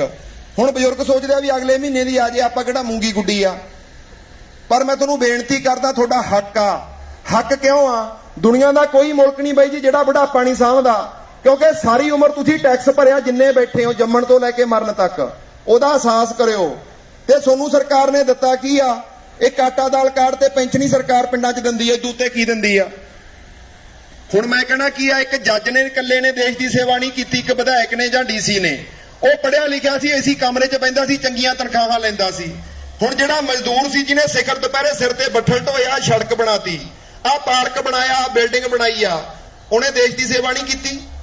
ਉਹ ਜਿਹੇ ਜਿਹਾ ਘੱਟ ਪੜਿਆ ਸੀ, ਉਹਨੇ ਉਹੋ ਜਿਹੀ ਸੇਵਾ ਕੀਤੀ। ਉਹਦਾ ਵੀ ਪੈਨਸ਼ਨ ਦਾ ਹੱਕ ਕਿਉਂ ਨਹੀਂ ਬਣਦਾ ਯਾਰ? ਇਕੱਲੇ ਡੀਸੀ ਨੇ ਮਾ ਕੇ ਸੇਵਾ ਕੀਤੀ ਆ। ਇੱਕ ਬੰਦਾ ਡਿਪਟੀ ਡਾਇਰੈਕਟਰ ਰਿਟਾਇਰ ਹੋਇਆ, ਮੋਗੇ ਜ਼ਿਲ੍ਹੇ 'ਚ ਵੱਡਾ ਕੱਟ ਕੀਤਾ। ਫਰੀडम ਫਾਈਟਰ ਭਵਨ 'ਚ ਮੈਨੂੰ ਬਾਂਹ ਖੜੀ ਕਰਕੇ ਕਹਿੰਦਾ ਵੀ ਪੈਨਸ਼ਨ ਦਾ ਹੱਕ ਤੁਸੀਂ ਤਾਂ ਉਹੀ ਰੌਲਾ ਪਾਈ ਜਾਂਦੇ ਹੋ, ਪੈਨਸ਼ਨ ਦੀ ਕੀ ਲੋੜ ਆ, ਰੁਜ਼ਗਾਰ ਦਿਓ। ਮੈਂ ਕਿਹਾ ਅਸੀਂ ਪੈਨਸ਼ਨ ਮੰਗਦੇ ਆ ਬੁਢਾਪਾ, ਵਿਧਵਾ ਤੇ ਅੰਗਹੀਨ ਲੋਕਾਂ ਵਾਸਤੇ। ਹੁਣ ਉਹਨਾਂ ਨੂੰ ਸਾਂਭਣਾ ਸਰਕਾਰ ਦਾ ਫਰਜ਼ ਨਹੀਂ। ਮੈਂ ਉਹਨੂੰ ਪੁੱਛਿਆ, ਮੈਂ ਕਿਹਾ ਤੁਸੀਂ ਕੀ ਰਿਟਾਇਰ ਹੋਏ ਹੋ? ਕਹਿੰਦਾ ਡਿਪਟੀ ਡਾਇਰੈਕਟਰ, ਸੂਟ ਬੂਟ ਪਾਇਆ ਸੀ, ਪੜ੍ਹਿਆ ਲਿਖਿਆ ਸੀ। ਮੈਂ ਕਿਹਾ ਕਿੰਨੀ ਤਨਖਾਹ ਸੀ? ਕਹਿੰਦਾ ਕਿਵੇਂ ਸੀ? ਮੈਂ ਕਿਹਾ ਪੈਨਸ਼ਨ ਵੀ ਲੈਂਦੇ ਹੋ? ਕਹਿੰਦਾ ਹਾਂ। ਮੈਂ ਕਿਹਾ ਕਿੰਨੀ ਲੈਂਦੇ ਹੋ? ਕਹਿੰਦਾ 65-70 ਹਜ਼ਾਰ ਮਿਲ ਜਾਂਦੀ ਆ। ਪਹਿਲਾਂ ਤਾਂ ਆਣਾਕਾਨੀ ਕੀਤੀ, ਕਹਿੰਦਾ 65-70 ਮਿਲਦੀ ਆ। ਮੈਂ ਕਿਹਾ ਤੁਸੀਂ ਕਿੱਡਾ ਕੱਦੂ 'ਚ ਤੀਰ ਮਾਰਿਆ ਬਈ? ਏਸੀ ਕਮਰੇ 'ਚ ਬਹਿ ਕੇ ਨੌਕਰੀ ਕੀਤੀ ਹੈ ਤੇ ਜਿਹੜੇ ਬਜ਼ੁਰਗਾਂ ਨੇ ਸੱਪਾਂ ਦੀਆਂ ਖੱਡਾਂ 'ਚ ਪੈਰ ਮਾਰ ਮਾਰ ਕੇ ਦੇਸ਼ ਦਾ ਢਿੱਡ ਭਰਿਆ, ਅਨਾਜ ਉਗਾਇਆ, ਉਹਨੇ ਵੀ ਦੇਸ਼ ਦੀ ਸੇਵਾ ਕੀਤੀ। ਉਹਦਾ ਹੱਕ ਕਿਉਂ ਨਹੀਂ ਬਈ? ਤਾਂ ਸਾਡਾ ਹੱਕ ਬਣਦਾ ਬਾਈ, ਅਸੀਂ ਮੰਗਤੇ ਨਹੀਂ। ਜਿਹੜੇ ਮੁਲਕਾਂ 'ਚ ਆਪਣੇ ਜਵਾਕ ਭੇਜਦੇ ਨਾ, ਉਹ ਹੁਣ ਬਜ਼ੁਰਗਾਂ ਨੂੰ ਸੱਦਣ ਲਾ ਕੇ ਵੀ ਤੁਸੀਂ ਬਾਪੂ ਇੱਧਰ ਆ ਜਾਓ, ਕਿਉਂਕਿ ਉਧਰ ਲੱਖ ਰੁਪਈਆ ਪੈਨਸ਼ਨ ਮਿਲਦੀ ਆ। ਹਰੇਕ ਮੁਲਕ ਆਪਦਾ ਬੁਢਾਪਾ ਸਾਂਭਦਾ, ਕਿਉਂਕਿ ਸਾਰੀ ਉਮਰ ਤੁਸੀਂ ਟੈਕਸ ਭਰੀ ਗਏ ਹੋ, ਤੁਹਾਨੂੰ ਅਹਿਸਾਸ ਹੈ ਨਹੀਂ। ਆਪਾਂ ਸੋਚਦੇ ਆ ਵੀ ਇਕੱਲਾ ਸ਼ਾਹੂਕਾਰ ਜਾਂ ਮੁਲਾਜ਼ਮ ਟੈਕਸ ਦਿੰਦਾ। ਜਿਹੜੇ ਨੌਜਵਾਨ ਵੀਰ ਬੈਠੇ ਹੋ ਬਾਈ, ਤੁਸੀਂ ਵੀ ਤੜਕੇ ਤੋਂ ਲੈ ਕੇ ਆਥਣ ਤੱਕ ਜਿੰਨਾ ਖਾਂਦੇ ਹੋ ਹਰੇਕ ਚੀਜ਼ ਤੇ ਟੈਕਸ ਆ। ਇੱਕ 300 ਰੁਪਇਆ ਦਿਹਾੜੀ ਕਮਾਉਣ ਵਾਲਾ ਬੰਦਾ 125 ਰੁਪਇਆ ਟੈਕਸ ਦੇ ਦਿੰਦਾ ਆਪਦੀ ਜੇਬ ਚੋਂ। ਦਿਹਾੜੀ ਵਾਲਾ ਬੰਦਾ ਵੀ, ਅਹਿਸਾਸ ਹੀ ਹੈ ਨਹੀਂ। ਸਿੱਖਾਂ ਦੀ ਡੱਬੀ ਤੇ ਵੀ ਟੈਕਸ ਆ। ਤਾਂ ਇਸ ਕਰਕੇ ਕੀ ਹੈ, ਸਾਨੂੰ ਇਹ ਅਹਿਸਾਸ ਕਰਕੇ ਸਾਡੀ ਆਮਦਨ ਦੇ 4 ਸਾਧਨ ਸਰਦਾਰ ਜੀ ਨੇ ਦੱਸਿਆ, ਰੇਤਾ, ਬਜਰੀ, ਸ਼ਰਾਬ, ਟਰਾਂਸਪੋਰਟ, ਬਿਜਲੀ। ਚਾਰੇ ਚੀਜ਼ਾਂ ਸਰਕਾਰੀ ਹੋ ਜਾਣ, ਸਾਨੂੰ ਟੈਕਸ ਲਾਉਣ ਦੀ ਲੋੜ ਨਹੀਂ। ਪੰਜਾਬ 'ਚ ਇੰਨੀ ਆਮਦਨ ਆ। ਹੁਣ ਰੇਤਾ ਬਜਰੀ ਦੀ ਕਿੱਲੇ ਦੀ ਲੁੱਟ ਦੀ ਗੱਲ ਦੱਸ ਦਿੰਦਾ ਮੈਂ। ਪੰਜਾਬ ਦੇ ਵਿੱਚ 1008 ਕਰੈਸ਼ਰ ਆਰਟੀਆਈ ਪਾ ਕੇ ਮੰਗ ਲਿਆ। ਇੱਕ ਜਿਹੜਾ ਕਰੈਸ਼ਰ ਆ ਰੋਜ਼ ਦੇ 100 ਟਰੱਕ ਬਜਰੀ ਦੇ ਕੱਢਦਾ। ਆਪਾਂ 100 ਵੀ ਛੱਡ ਦਿਓ, 50 ਵੀ ਮੰਨ ਲਈਏ ਤਾਂ 50,000 ਟਰੱਕ ਬਜਰੀ ਦੇ ਨਿਕਲਦੇ ਆ। ਇੱਕ ਟਰੱਕ ਦੀ ਗੁੰਡਾ ਪਰਚੀ 6,000 ਰੁਪਿਆ ਤੇ 30 ਕਰੋੜ ਇੱਕ ਦਿਨ ਦਾ ਲੁੱਟਿਆ ਜਾਂਦਾ। ਇੱਕ ਬੱਠਲ ਬਜਰੀ ਦਾ ਪਾਉਣਿਆ ਨਾਲ 3 ਬਰੇਤੀ ਦੇ ਪੈਂਦੇ ਆ ਬਾਪੂ ਜੀ, ਤੇ ਸਾਰਾ ਜੋੜ ਦਈਏ 100 ਕਰੋੜ ਰੁਪਿਆ ਦਿਨ ਦਾ ਲੁੱਟਿਆ ਜਾਂਦਾ।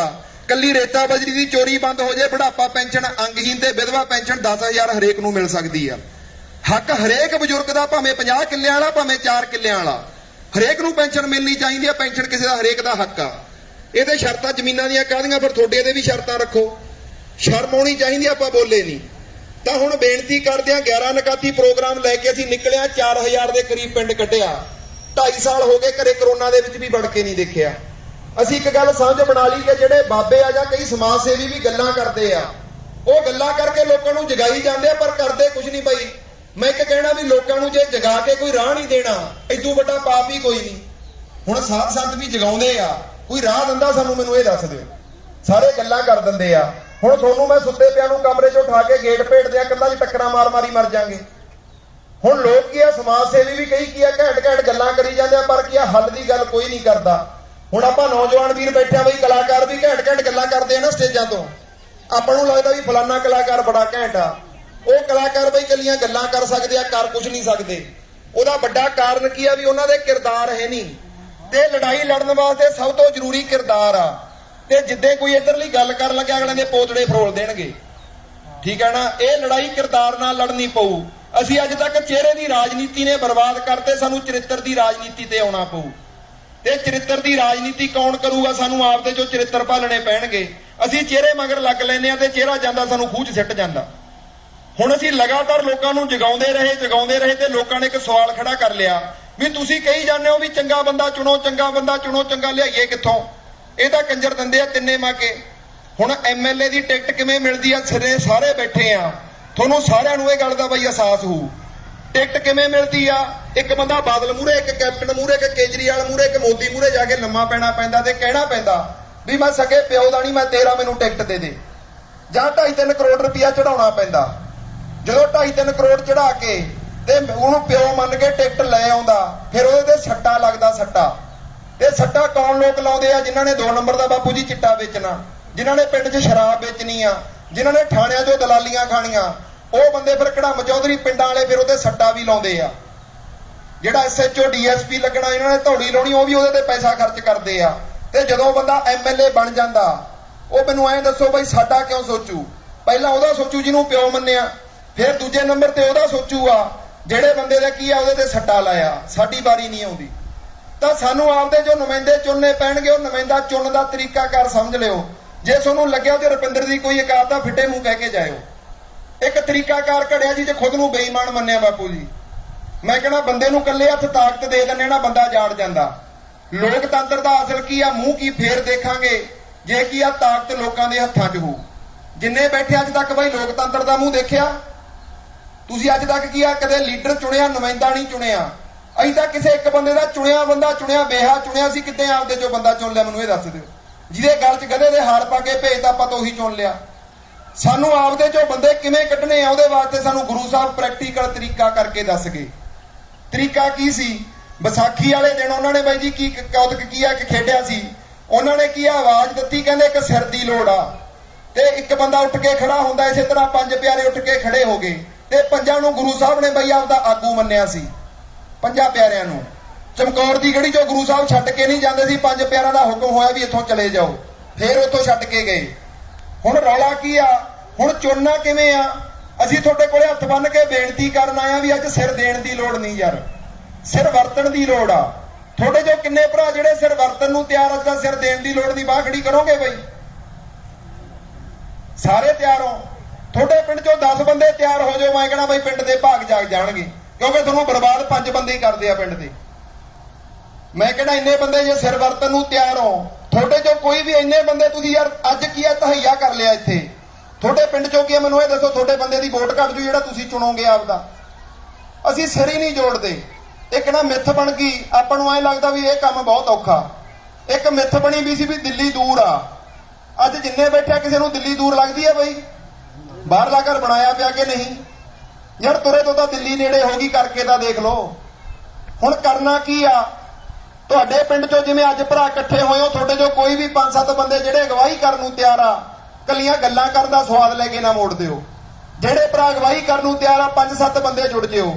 ਉਹਨਾਂ ਚੋਂ ਫਿਰ ਇੱਕ ਬੰਦਾ ਤੁਸੀਂ ਆਪਦਾ ਕੀ ਆਪਦੇ ਵਿੱਚੋਂ ਕੱਢ ਲਿਓ, ਤੇ ਉਹ ਬੰਦਾ ਇਸੇ ਤਰ੍ਹਾਂ ਪੂਰੇ ਹਲਕੇ ਦੇ ਪਿੰਡ ਕੱਢਾਂਗੇ। ਬਾਈ ਕੇ ਪਿੰਡ ਵੀ ਗਏ ਆ, ਸਾਰੇ ਪਿੰਡਾਂ 'ਚ, ਇੱਧਰ ਕਈ ਪਿੰਡਾਂ 'ਚ ਜਾ ਕੇ ਆਏ ਆ।